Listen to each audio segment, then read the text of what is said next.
Hello friend, कैसे हैं आप सब। मैं सर जय प्रकाश मंडल। हम अभी क्लास 12 के बायोलॉजी के जो 7वें अध्याय है विकास यानी इवोल्यूशन, उस चैप्टर का अध्ययन करने वाले हैं। इसके पहले हमने आपको स्टैनले मिलर और स्टैनले मिलर के जो एक्सपेरिमेंट थे वो हमने आपको बताया, जिसमें ये क्या किया था कि वातावरण में पाए गए गैसों को अपनी ही प्रयोगशाला, अपनी ही बनाए गए प्रयोगशाला में यूज करने लगा और यूज करके वह क्या किया, एमिनो एसिड का निर्माण किया। ठीक है, तो स्टैनले मिलर ने अपनी प्रयोगशाला में कौन कौन सी गैस का प्रयोग किया, ये पूछा जाता है कि स्टैनले मिलर ने अपने प्रयोगशाला में कौन कौन से गैस का प्रयोग किया। तो सबसे पहला आता है जल वाष्प, दूसरा है मीथेन,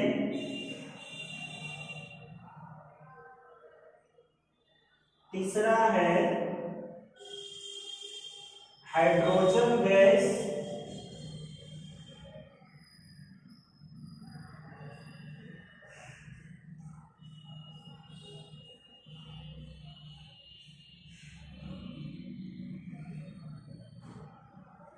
और चौथा है जलवाष्प, मीथेन गैस, हाइड्रोजन गैस और अमोनिया। ठीक है, ये चारों का प्रयोग करके स्टैनले मिलर ने अपने एक्सपेरिमेंट में चारों का प्रयोग किया और करने के बाद ये क्या किए, एमिनो एसिड का निर्माण का रिसर्च किया और बताया कि एमिनो एसिड होते हैं, फिर एमिनो एसिड से प्रोटीन बनेंगे। ठीक है, इस तरह से ये तैयार हुए। अभी हम करने वाले हैं इसमें से स्वकोशी का उत्पत्ति यानी ऑटोट्रॉफ्स का उत्पत्ति।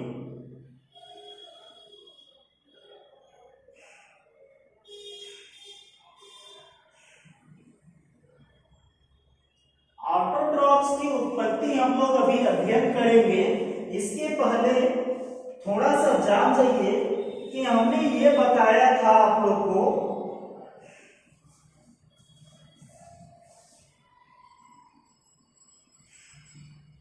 ये आपको हमने बताया था कि हमारे ब्रह्मांड में क्या पाए जाते हैं, पृथ्वी कब बनी, ये सब हमने आपको बता दिए। पृथ्वी की संरचना कब हुई, ब्रह्मांड कब बने, ब्रह्मांड पृथ्वी में कब मनुष्य का निर्माण हुआ, कब मनुष्य अपने विकास किए, ये भी हमने आपको बताया था। ठीक है, तो पृथ्वी में एक पहले क्या था, सागर थे। इस सागर में कौन से तत्व थे, कार्बनिक तत्व थे। कार्बनिक तत्व लगातार अपना कार्य करते रहा। यह है क्या, केमिकल है, जिसके कारण लगातार करने के कारण केमिकल का उपयोग होते रहा। किसका उपयोग हुआ, रसायन का, यानी केमिकल का क्या हुआ, उपयोग होते रहा। और होने के साथ साथ यह कार्बनिक तत्व अकार्बनिक में बदल गए और अकार्बनिक में बदलकर जो केमिकल विघटन किया यानी तोड़ कर उसको जो प्रयोग में लाया ऊर्जा प्राप्ति के लिए केमिकल सब्सटेंस का प्रयोग करने लगे, तो वह एक प्रकार का रसायन कोशी हो गया, रसायन कोशी हो गए। ठीक है, जब ये रसायन कोशी हो गए तो फिर पुनः ये क्या किए, जिसमें से कुछ रसायन कोशी जीवाणु हो गए। रसायन कोशी ये क्या हो गए, रसायन कोशी जीवाणु बन गए। और यह जीवाणु फिर क्या किया, यह जैसे जैसे पहले से रासायनिक ऊर्जा स्रोत में कमी आती गई, वैसे वैसे कुछ जीव सूर्य की ऊर्जा से, मतलब सन की रेज से कुछ जीव जो है अपना भोजन तैयार करने लगा। जिससे वह क्या हो गए, जीवाणु स्वकोशी जीवाणु हो गए। जीवाणु किसमें बदल गए, स्वकोशी में बदल गए। इसी तरह ऑटोट्रॉफ्स का उत्पत्ति हुआ। तो इसमें लिखना है कि वातावरण में पाए कार्बनिक अणु का लगातार रसायन कोशी जीवाणु द्वारा उपयोग होते रहने से, ठीक है, वातावरण में कार्बनिक अणु का लगातार रसायन कोशी जीवाणु द्वारा उपयोग होते रहने से कार्बनिक पदार्थ की मात्रा में कमी होने लगी और कमी होने के बाद जिसके कारण नई विधि रसायन फॉर्मेशन का विकास हुआ। कार्बनिक तत्वों की कमी होने लगी जिसके कारण नई विधि हुआ, किसका, रसायन फॉर्मेशन की विधि यानी केमिकल फॉर्मेशन की विधि का विकास होने लगा। उसके बाद जीवाणु ने जो वातावरण में उपस्थित वो कार्बनिक पदार्थ से कार्बनिक पदार्थों का फॉर्मेशन करना शुरू किया। ऐसे जीवाणु को रसायन कोशी जीवाणु कहते हैं। ठीक है, फिर क्या है, जैसे जैसे पहले से रासायनिक ऊर्जा स्रोत में कमी आने लगी, कुछ जीव सूर्य की ऊर्जा से प्रकाश संश्लेषण के द्वारा अपना भोजन बनाने की क्रिया शुरू कर दी। ठीक है, अब आगे है भोजन बनाने की क्रिया शुरू की और वह ग्रहण करने लगी जिससे वह स्वकोशी बन गया यानी ऑटोट्रॉफ्स बन गए। उसके बाद क्या है, इस प्रकार से प्रकाश संश्लेषी जीवाणु जैसे नीलहरित शैवाल साइनोबैक्टीरिया का डेवलपमेंट हो गया। ठीक है, तो स्वकोशी में ऑटोट्रॉफ्स में क्या क्या आते हैं, शैवाल यानी नीलहरित शैवाल, ब्लू ग्रीन अलगी, नीलहरित शैवाल और साइनोबैक्टीरिया, और भी बहुत सारे आते हैं।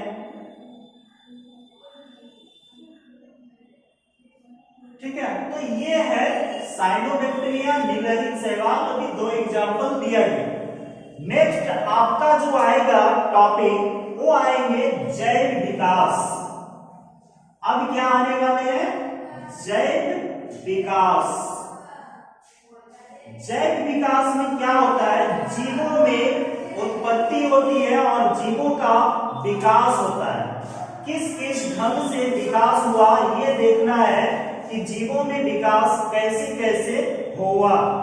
ठीक है, तो हम लोग जैव विकास के बारे में अध्ययन करेंगे जिसमें बहुत सारे प्रमाण दिया गया है, बहुत सारे एविडेंस है।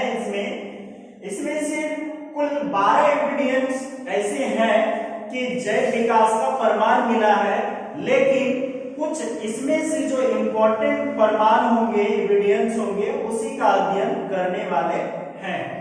तो सबसे पहले है जैव विकास का प्रमाण। जैव विकास है क्या, जीवों में जैसे जैसे विकास होती गई वह क्रिया को जैव विकास कहते हैं। मतलब हमारे पूर्वज से कुछ चेंजेस होते गए, उसको ही जैव जीवों का विकास कहा जाता है।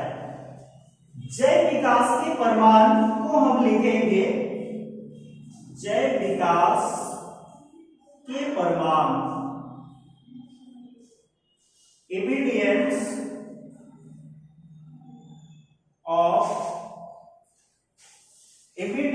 Of evolution.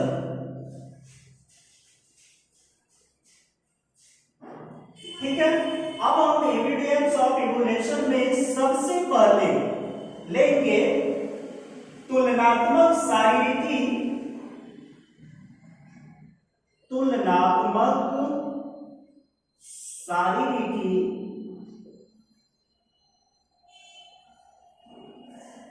एवं आकार्य से प्रमाण।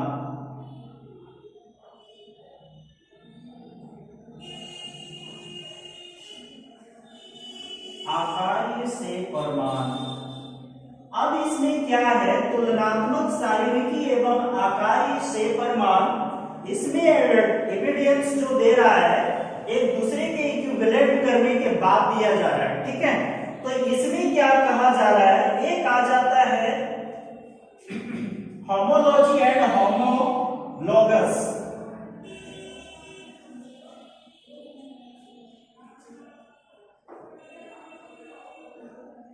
Homology and homologous. तो होमोलॉजी और होमोलॉगस है क्या, इसके बारे में जानना है। Homology and homologous.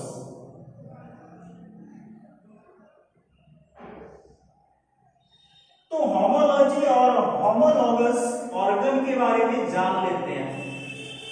एक क्या होता है ना, इसका कहने का तात्पर्य यह है कि हमारा जो पूर्वज था वो एक था, ठीक है। तो इसमें क्या होता है, होमोलॉजी और होमोलॉगस। होमोलॉगस में क्या होता है, होमोलॉगस ऑर्गन में ये होते हैं कि ऑर्गन जो है समान होते हैं। ऑर्गन क्या होता है, समान होता है, लेकिन कार्य की विधि अलग होती है, ठीक है।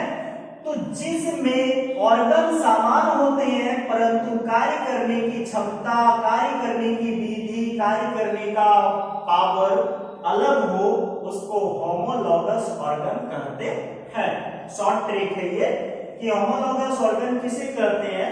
तो होमोलॉगस ऑर्गन में है क्या कि उत्पत्ति में समान लेकिन कार्य भिन्न भिन्न हो, उसे क्या कहते हैं, होमोलॉगस ऑर्गन कहते हैं, ठीक है। तो इसमें लिखना है, ये ए नंबर है, इसको हम हिंदी में समजातता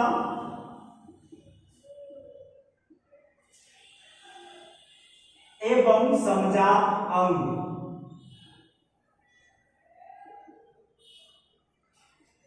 कहते हैं। इसमें क्या होता है, ध्यान से देखिएगा। अब जैसे है ना, हमारी जो हाथ है, ये वाला हाथ जो है, तो यहां पे जो है हमेरस, ठीक है, उसके बाद रेडियस, अल्ना, उसके बाद कार्पेल, मेटाकार्पेल और फ्लेंगस, ठीक है। इसी टाइप की संरचना बिल्ली के पैर में भी देखी जाती है, ठीक है। लेकिन हमारे हाथ का काम है कोई भी वस्तु को पकड़ना, लेकिन बिल्ली के पैरों का काम है दौड़ के भागना। इसी तरह का अंग घोड़े में भी पाया जाता है, घोड़े के पैर में, ठीक है। तो घोड़े के पैर में जब पाया जाता है तो घोड़े का पैर क्या करता है, दौड़ने भी काम करता है, लेकिन हमारे हाथ का काम क्या है, किसी भी चीज को पकड़ के लेना। इसी ऑर्गन को क्या कहा जाता है, होमोलॉगस ऑर्गन कहा जाता है। इसी के बारे में अभी आपको लिखना है कि होमोलॉगस ऑर्गन है क्या, ठीक है। तो लिखिए, विभिन्न जंतु के वे अंग जिसकी मूल रचना उद्भव समान होते हैं, ठीक है। विभिन्न जंतु के वे अंग जिनकी मूल रचना उद्भव समान होते हैं, परंतु वातावरण के अनुसार एडप्टेड होने के अनुसार क्या होते हैं, ये विभिन्न कार्यों के लिए एडजस्टमेंट कर लेते हैं, ठीक है।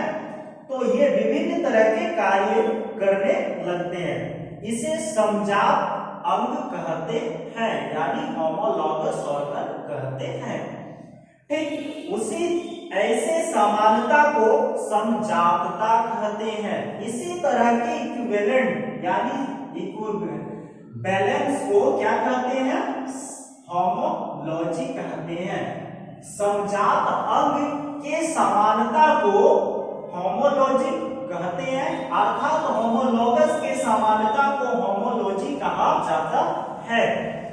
नेक्स्ट है आपका, जैसे एग्जांपल में हमने अभी बताया, मनुष्य के हाथ और बिल्ली के पैर, घोड़े के पैर, ठीक है। उसी तरह पक्षी के पंख या चमगादड़ के पंख, ठीक है, ऐसे ही कार्य करते हैं। सभी में क्या है, घोड़े में भी, घोड़े के पैर में भी और हमारे हाथों में भी क्या है, पक्षी के पंखों में भी और चमगादड़ के पंखों में भी एक स्केलेटल की रचना समान होती है। उसमें जो है ना, उसकी जो स्केलेटल है, कंकाल है, उसकी रचना समान होती है, जबकि सभी का कार्य कुछ अलग होता है। वर्क करने की पावर जो होती है, वर्क करने की विधि जो होती है, मेथड, वो अलग अलग होते हैं, ठीक है। जैसे पक्षी तथा चमगादड़ का पंख उड़ने में हेल्प करता है, ठीक है। घोड़े की अगली टांग दौड़ने में, बिल्ली की अगली टांग दौड़ने में, तथा मनुष्य के हाथ वस्तु को, यानी कोई भी थिंग्स, मान लेते हैं ये मार्कर है तो हम पकड़ने का ही काम करते हैं ना, तो ये पकड़ने में मदद करता है, यानी सहायक होते हैं। ये था आपका होमोलॉजी एंड होमोलॉगस ऑर्गन के बारे में। ठीक इसी तरह के होमोलॉगस ऑर्गन को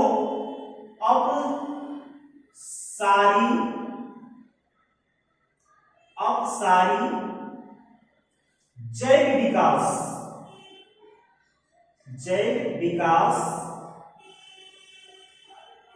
कहते हैं। तो अपसारी जैव विकास यानी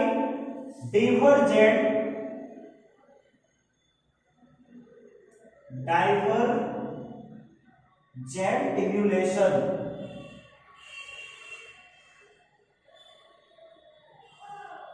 इसको डाइवर्जेंट इवोल्यूशन कहा जाता है। अब क्यों कहा जाता है, देखिए, समजात अंग में पाए जाने वाले जंतु का विकास समान पूर्वज से हुआ होगा, ठीक है। समजात अंग में पाए जाने वाले जंतु का विकास किससे हुआ होगा, एक समान पूर्वज से। मान लेते हैं यहां से ही ये हमारा पूर्वज है, ठीक है। तो इससे घोड़े भी बने होंगे, मनुष्य भी बने होंगे, ठीक है। ये कहा जा रहा है, मनुष्य तो बना ही है। नेक्स्ट क्या है, समान पूर्वज से हुआ होगा तथा उत्तरोत्तर पीढ़ियों में करोड़ों वर्षों में जीवों के समूह अपने पूर्वज से ज्यादा अपसारी होते चले गए। अपसारी मतलब डाइवर्जेंट होते चले गए। उसके बाद जिससे वह अपने आप को प्रकृति में पूर्ण रूप से एडाप्टेशन कर लिया। इस प्रकार के जैव विकास को डाइवर्जेंट इवोल्यूशन कहा जाता है, ठीक है। नेक्स्ट है समरूपता एवं समरूपम। दूसरा ये ए है तो दूसरा बी होगा समरूपता एवं समरूपम।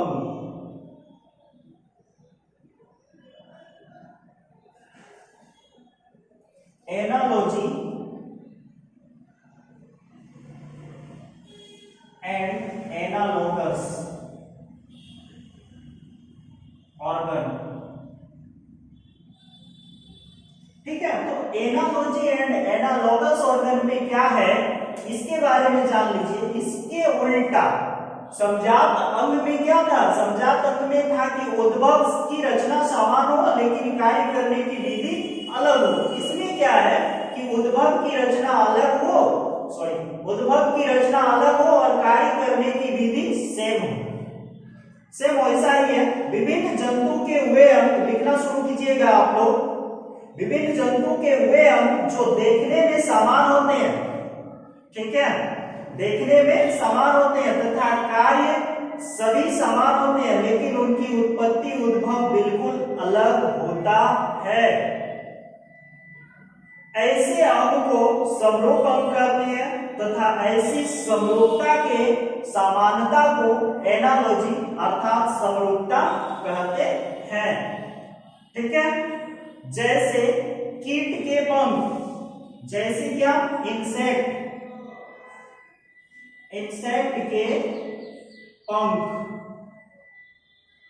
उसके बाद है पक्षी यानी बर्ड का पंख, ठीक है, चमगादड़ का पंख इत्यादि। ये सारे क्या है, समरूप अंगों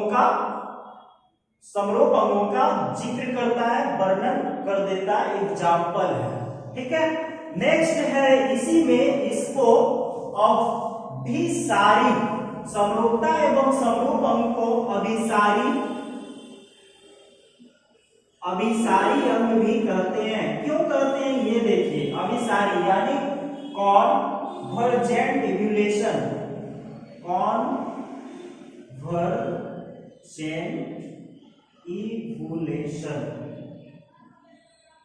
अभिसारी जैव विकास।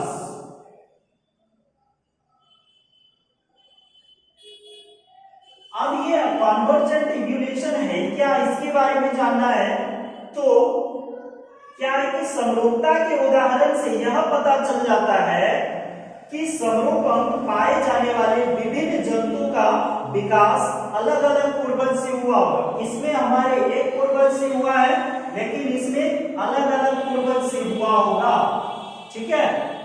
कोई भी अंग दोनों का, इसका अंग मान लेते हैं चमगादड़ है तो अलग, और कीट है तो उसके अलग पूर्वज से हुआ होगा। तथा जैव विकास एक समान दिशा में हुआ। इस प्रकार के जैव विकास को कन्वर्जेंट इवोल्यूशन कहा जाता है।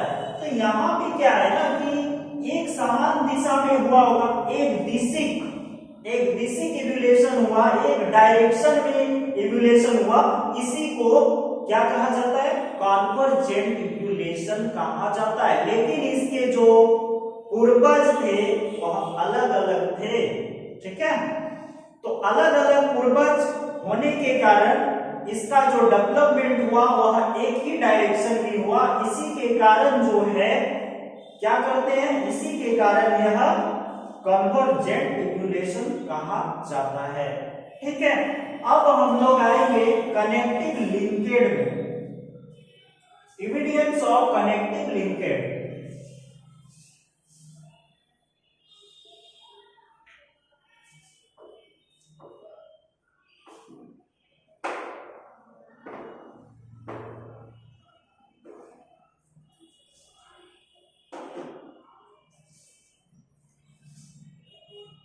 Evidence of connective linkage।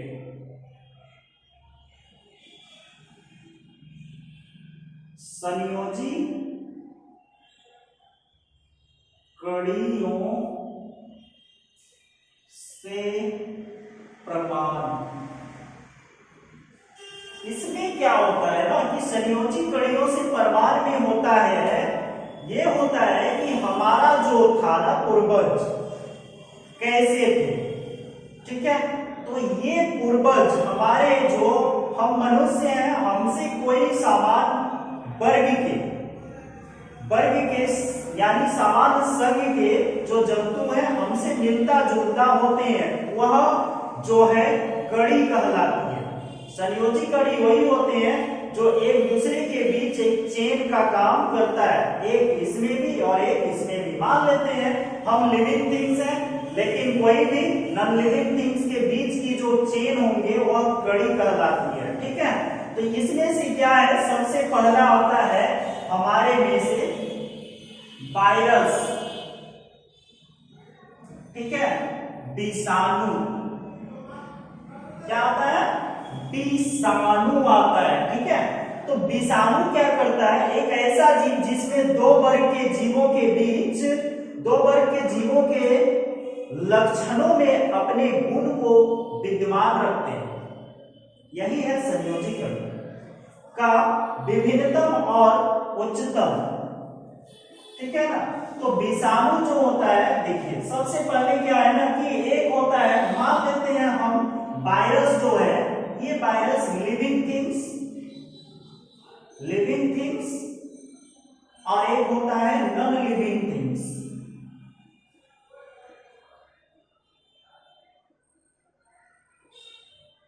Virus क्या है, इसके बीच का कड़ी है। वायरस जो है ना इसके बीच का कड़ी है। अब देखिए ये वाला क्या है, निम्नतम है और ये उच्चतम, हाई लेवल ऑर्गेनिजम्स, और ये लो लेवल ऑर्गेनिजम्स। उच्चतम, निम्नतम जीव, उच्चतम जीव, ये है उच्चतम। तो ये दोनों के बीच की कड़ी कौन है, वायरस है। वायरस अगर नॉन लिविंग थिंग्स में रहा तो यह निर्जीव के तरह कार्य करता है, अर्थात नॉन लिविंग की तरह कार्य करता है, जबकि यह लिविंग थिंग्स में रहा तो यह लिविंग थिंग्स के तरह कार्य करने लग जाता है। ठीक है, जब वायरस लिविंग थिंग के अंदर होते हैं तो क्या होते हैं, लिविंग, निर्जीव के तरह कार्य करते हैं। जब वायरस लिविंग थिंग्स के अंदर होते हैं तो वह सजीव के तरह कार्य करने लगते हैं। ठीक है, दूसरा आता है इसी में इग्यूलिना।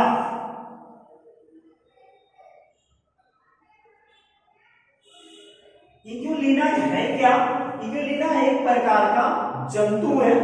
ठीक है, तो इग्यूलिना एक जीव है, इससे हरित लवक, इसमें क्या होता है, इग्यूलिना जो है इग्यूलिना एक जीव है, इसमें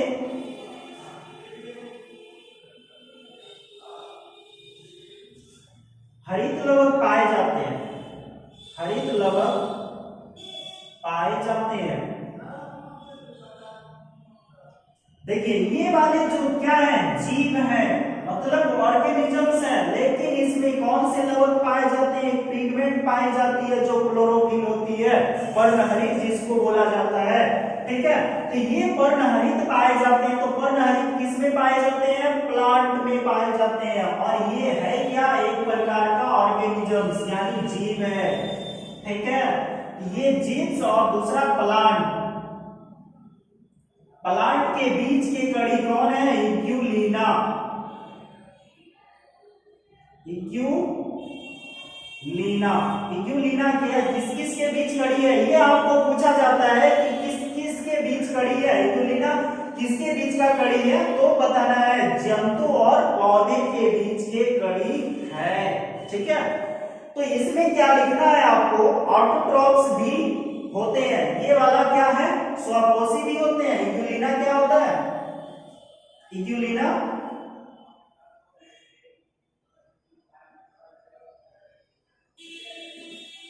इग्यूलिना स्वपोषी होते हैं।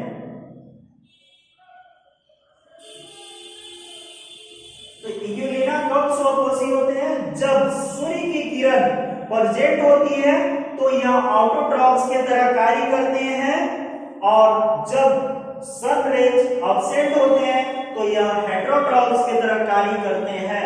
तो सूर्य की उपस्थिति में यह ऑटोट्रॉप्स हो जाते हैं, और सूर्य के अनुपस्थिति में, मतलब सूर्य की किरण की अनुपस्थिति में ये विषमपोषी की तरह भोजन करते हैं। तो विषमपोषी हम लोग करते हैं ना, परपोषी भोजन, दूसरे पे आश्रित रहते हैं, लेकिन प्लांट क्या करता है, खुद पोषण करता है, यानी खुद भोजन बनाता है सूर्य की किरण की उपस्थिति में। ये लक्षण पौधे का है और परपोषी हम लोग का है। ठीक है, तो ये है आपका इग्यूलिना। इग्यूलिना के बीच की कड़ी यानी पौधे और जंतु के बीच की कड़ी माना जाता है। इग्यूलिना को किस किस के बीच की कड़ी माना जाता है, पौधे और जंतु, पौधे और जंतु के बीच की कड़ी को इग्यूलिना कहा जाता है। ठीक है, नेक्स्ट है न्यूपेलाइना।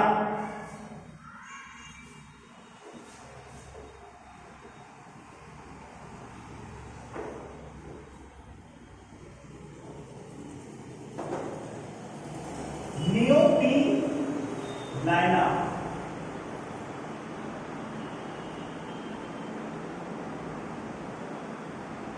न्यूपेलाइना क्या है, ध्यान से सुनिएगा। ये जो है ना मोलस्का और एनेलिडा के बीच की कड़ी है। ये किस किस के बीच की कड़ी है, मोलस्का और एनेलिडा के बीच की कड़ी है।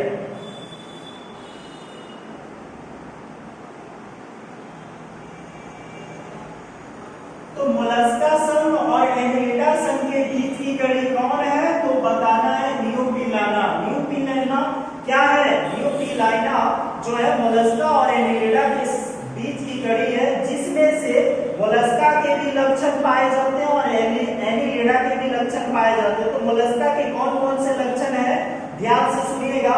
शरीर पर मेंटल कवच होते हैं, ठीक है, कठोर कवच हो जाता है, आवरण का होता है, लेकिन शरीर इसका क्या होता है, मोलस्का संघ के जो बॉडी होते हैं मोलस्का में, मोलस्का के बॉडी, मोलस्का संघ का लक्षण,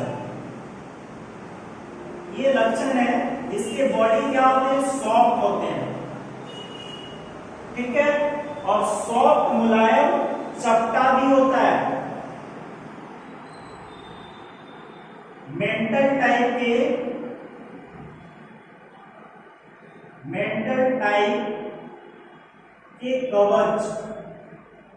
कवचीय लेयर्स होते हैं, इसमें होते हैं। तो मोलस्का संघ के जीवों में लक्षण पाया जाता है। ठीक इसी तरह एनिलिडा संघ के लक्षण क्या क्या है, ध्यान से देखिएगा। एनिलिडा का बॉडी खंडयुक्त होता है, इनके बॉडी जो होते हैं ना वो क्या होते हैं, खंडयुक्त होते हैं, ठीक है। दूसरा होता है रेस्पिरेशन कोलॉन के द्वारा होता है,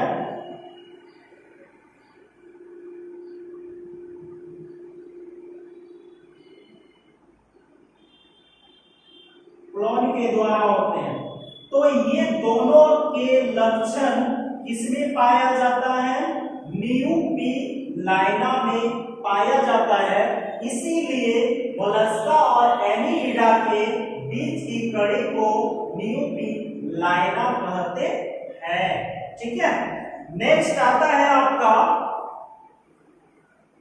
पेरिपेटस, जो चौथा है, पेरिपेटस।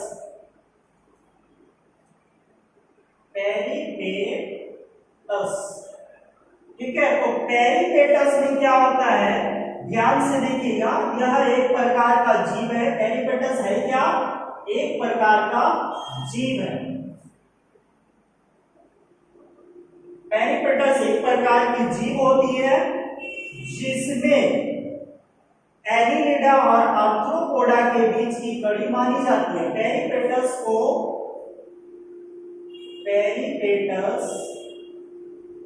एनिलिडा और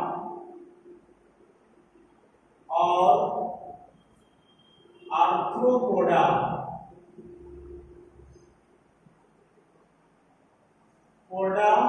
संघ के जीवों के बीच की कड़ी मानी जाती है। तो इसके बीच की कड़ी को क्या कहते हैं, तो पेरिपेटस। एनिलिडा और आर्थ्रोपोडा संघ के जीवों के बीच की कड़ी कौन है, तो पेरिपेटस है। इसमें भी कुछ कुछ लक्षण होते हैं। आपको लक्षण तो नहीं पूछा जाएगा, लेकिन कड़ी जरूर पूछा जाएगा कि कड़ी कौन सा है। आर्थ्रोपोडा जो है ना वो जीवों के संघ में सबसे बड़े संघ है, ठीक है। तो ये संघ के बारे में ऐसे भी क्वेश्चन बहुत पूछा जाता है। इसमें से बहुत सारे कीट वगैरह आते हैं, आर्थ्रोपोडा में बहुत सारे कीट हैं, ठीक है। तो कीटों की संख्या ऐसे भी हमारे ब्रह्मांड में अनेक है, इसीलिए कीट को आर्थ्रोपोडा में रखा गया है। तो इसमें क्या क्या है, आर्थ्रोपोडा के लक्षण है, इनमें एंटीना पाया जाता है, आर्थ्रोपोडा में एंटीना पाया जाता है, और श्वसन जो है, श्वसन की क्रिया यानी रेस्पिरेशन की क्रिया ट्रेकिया द्वारा होती है। जबकि एनिलिडा का लक्षण है उत्सर्जन की क्रिया यानी एक्सप्रेशन की क्रिया जो होती है वह नेफ्रॉन्डिया से होती है, और इसमें एक प्रकार का सिंपल सा आई पाया जाता है, ठीक है। तो ऐसे लक्षण किसमें होते हैं, पेरिपेटस में विद्यमान है, जिसके कारण इसके बीच की कड़ी माना जाता है। नेक्स्ट आएगा आपका आर्क्योटेरिक्स,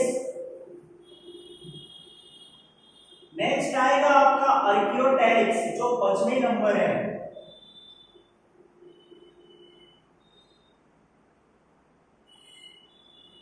आर्कियोटेरिक्स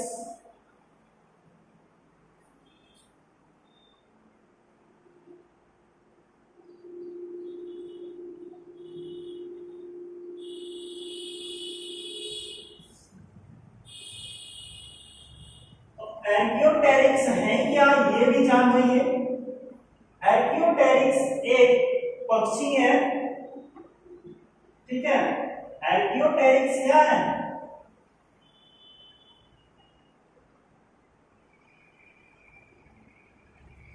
एक बर्ड है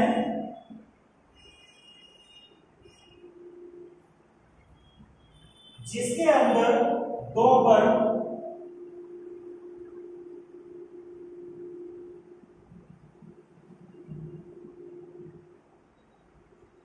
एक सरीसृप और दूसरा पक्षी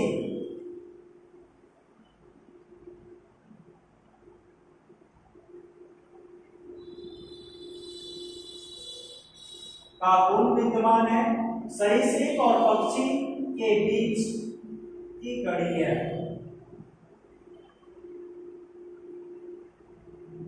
ठीक है। तो सरीसृप और पक्षी के बीच की कड़ी है, इसमें से कुछ लक्षण सरीसृप के भी है और कुछ लक्षण पक्षी के भी है।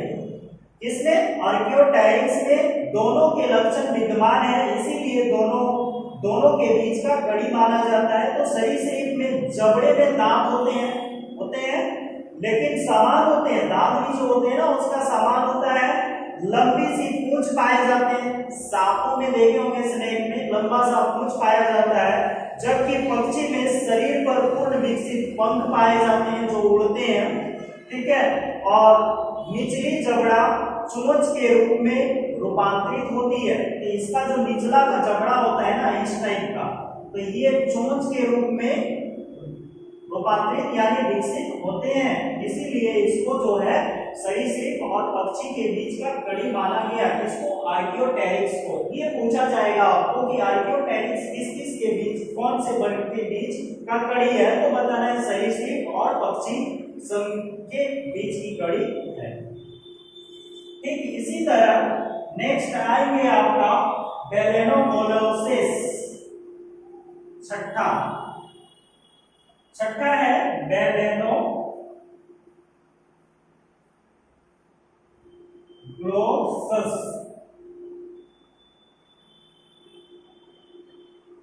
बेलेनोग्लोसस है क्या, इसके बारे में जानना है। एक ऐसा जीव है जिसे वर्टिब्रेयर, एक ऐसा जीव है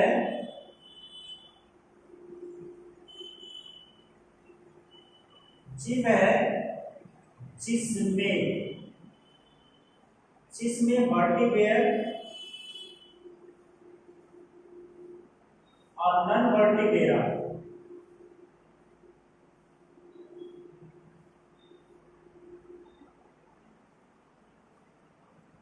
का गुण विद्यमान है।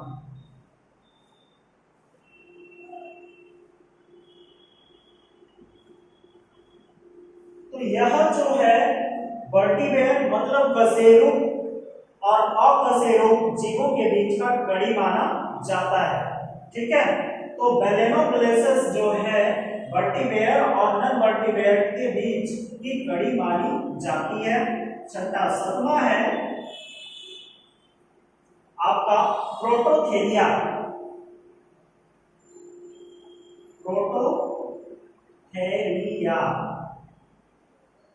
ठीक है। तो प्रोटोथेरिया नामक एक जीव होते हैं, इनमें सरीसृप और स्तनधारी के बीच की कड़ी मानी जाती है। प्रोटोथेरिया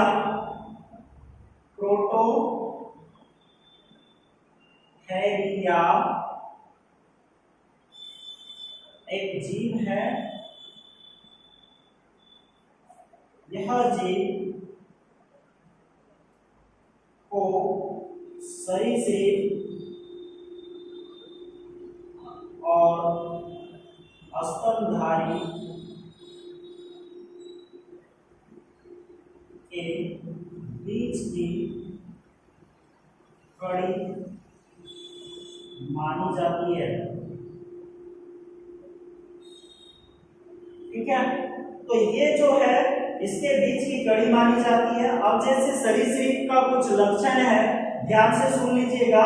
सरीसृप अंडा देता है, ठीक है, और इसमें बाह्य कान पाए जाते हैं। सरीसृप में बाह्य कान पाए जाते हैं, सॉरी, सरीसृप में बाह्य कान अनुपस्थित होते हैं, एब्सेंट होते हैं, जबकि स्तनधारी में दुग्ध ग्रंथि पाई जाती है जो शिशु को दूध पिलाते हैं। ठीक है, इनके बॉडी पर बाल पाए जाते हैं और कान जो है बाहर उपस्थित होते हैं। जैसे हम लोग का कान है ना, ये बाहर है ना, लेकिन सरीसृप में बाह्य कान अनुपस्थित होते हैं। ऐसा लक्षण पाया जाता है इसमें प्रोटोथेरिया में, जिसके कारण प्रोटोथेरिया को सरीसृप और स्तनधारी के बीच का कड़ी माना जाता है। ठीक है, तो आज हम आपको जो है एविडेंस ऑफ कनेक्टिव लिंकेज के बारे में बता दिए। अब आगे जो है बताया जाएगा आपको, इसी तरह करके आपको थोड़ा थोड़ा करके पूरा ही बता देंगे। ठीक है, थैंक यू फॉर वॉचिंग।